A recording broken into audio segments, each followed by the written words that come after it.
Back on Get Up, let's sound off from Sunday. So the Dolphins missed the playoffs, but there's a bunch of drama. Tyreek Hill had 2 catches and then took himself out of the game during the team's final 2 possessions.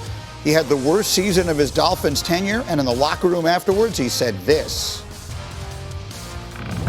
I'm out, bro. So it was great playing here, but, at the end of the day, bro, I got to do what's best for my career and, what's best. Because I'm too much of a competitor to be, just Does that mean you're out there. Mean you thinking about leaving here? If it is, hey, it gets. Okay, so there's that. What do we make of that? Well, I think first off, by the end of the season, things like this happen. You got to let it de-escalate a little bit. He shouldn't have said what he said, obviously. Take about 2 weeks, and then you can, you'll see it as probably a little different. But right there, it's pretty obvious He was upset that he never made the playoffs and things. And how ironic is it, Dano, that, Well, you can't leave the winner for money and then complain when you don't win. Amen. I love Tyreek. Obviously, he's an unbelievable player. But you left Kansas City because you wanted more money. Kansas City tried to keep you. They offered you money. And you left because you wanted the money and go to live in Miami, rightfully so. But then you can't complain that you're not winning as much as you did in Kansas City. And so they're 1 game away from getting to the playoffs this year. Last year, the injuries. That's the big thing that Tyreek and Miami need to figure out with Tua is how do they keep Tua healthy enough to actually get into the playoffs. Last year, they make it when he was healthy. This year, they don't make it. They miss it by a game when he's not healthy. But you can't choose to leave the all-time winner and then, complain about it, that you're not doing that in Miami. D. Wood, the face? I got to say, listen, first of all, we always ask our athletes to be honest. I appreciate his honesty. But I agree, it's literally 10 minutes after a game. Yeah. 10 minutes. Your emotions after the season is over. Your emotions at an all-time high. Go on vacation. Decompress.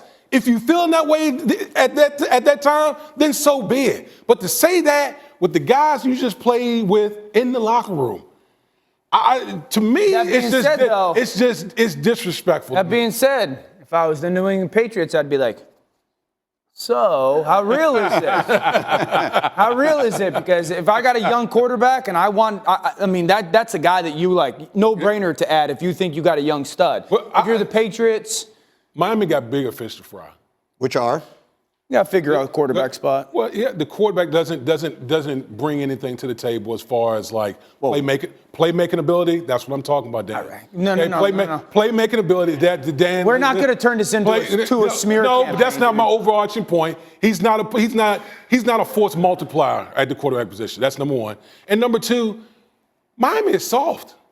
They're a soft football team. Their style of play is not conducive to go winning any type of championship. I will push back on that. I think defensively they absolutely play with an edge. I think offensively there's something to be said about their ability to run the ball. But Tua is a phenomenal player. When Tua's on the field, they're a top 5 offense. Give me a big game that Tua's won. But that's a little bit attached to. That's a little bit attached to the style of offense with the run game, the physicality, and where it's been played. Okay, I will have the conversation that they got to get him healthy. He's got to stay healthy, or there's a reason to justify making sure you got a really good insurance plan.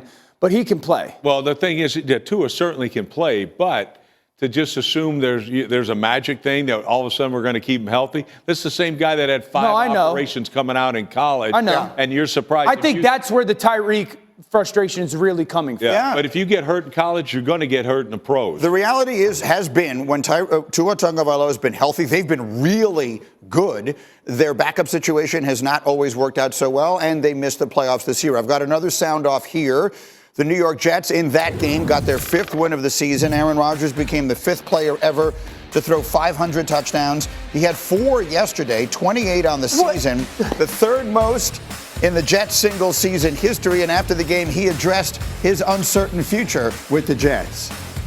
Either way, I won't be upset or offended, whatever they decide to do if they want to move on, if I still want to play. And if not, I'll let them know at some point if that's the case. There's a lot of hypotheticals here. So if I want to play, Hypothetical number one. If they want to move on, hypothetical number two. Would I be willing to play for another team? Hypothetical number three. The answer is yes. Look who's here. While Aaron was talking, just to cheer me up, the big swagger. Sit down, big fella. What's up, guys? How are you? That's the best hug in the world. Here on Monday. Also, you hit me on my shoulder and it hurt like I will just state for the record, you smell great. But that's a whole other thing. Okay, Thank you. but wait, Man, it's so good to that see was you. Aaron Little bit of Rodgers. Creed. That was Aaron Rodgers. And beard look, looks amazing. Hold on. Let's live in this for a second here. All right. There are so many opinions on Aaron Rodgers, and all of them are valid. Okay. You can love him. You can hate him. The one thing no one will disagree with, he's one of the greatest players in the history of the National Football League. Marcus, I'll give you the first crack. Do you believe we saw his last NFL game yesterday? I think we did for the Jets. I'm not sure. I'm sure there'll be some other organizations that probably, if Aaron Rodgers is out there, they'll want him to continue on and see if he can create some of that juice we saw after that interception yesterday. But I think the Jets got to retool, bro. They need to, this is almost like a facelift. This is a different path forward, a new energy.